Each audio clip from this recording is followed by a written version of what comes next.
દિવાળી અગાઉ અમદાવાદના ભદ્ર ચોક, લો ગાર્ડન જેવા વિસ્તારોની અંદર રોડ પર દબાણ કરતા ફેરિયાઓને હટાવવા મુદ્દે શરૂ કરાયેલો વિવાદ હજી પણ અટકવાનું નામ નથી લઈ રહ્યો. અમદાવાદ મહાનગરપાલિકાના ટાઉન પ્લાનિંગ એન્ડ એસ્ટેટ કમિટીમાં અધિકારીઓને આગામી એક સપ્તાહની અંદર ભદ્ર વિસ્તાર અને લો ગાર્ડન આ બંને સ્થળો પરથી ગેરકાયદે બેસતા ફેરિયાઓને કાયમી ધોરણે હટાવી લેવાની સૂચના આપવામાં આવી છે. તેમજ રોડ પહોળા કરી અને ચાલવા લાયક બનાવી શકાય તે પ્રકારની પણ સૂચના આપવામાં આવી છે.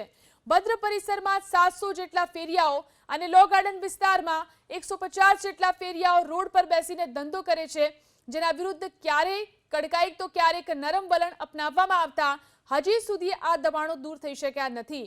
ટાઉન પ્લાનિંગ કમિટીના ચેરમેને એ પણ સૂચના આપી છે કે જે પણ ફેરિયાઓ લાયસન્સ ધારક હોય તેમને વૈકલ્પિક વ્યવસ્થા કરી અને પરેશાન કરવામાં ન આવે.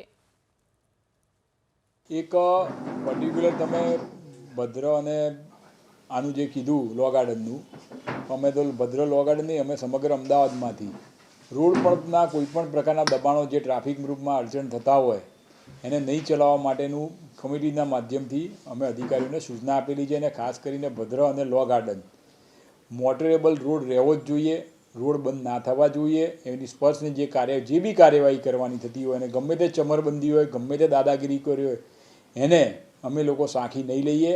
આ નરેન્દ્રભાઈની સરકાર છે, ભૂપેન્દ્રભાઈની સરકાર છે, એમાં કોઈ પણ દાદાગીરી કોઈને વશમાં થવાના નથી. અમે જે લાયસન્સની નિશ્ચિત શરતો છે એનું પાલન કરતા હોય અને એને કોઈ પણ પ્રકારનું ડિસ્ટર્બન્સ નહીં થાય એવી પણ અમે સૂચના આપેલી છે.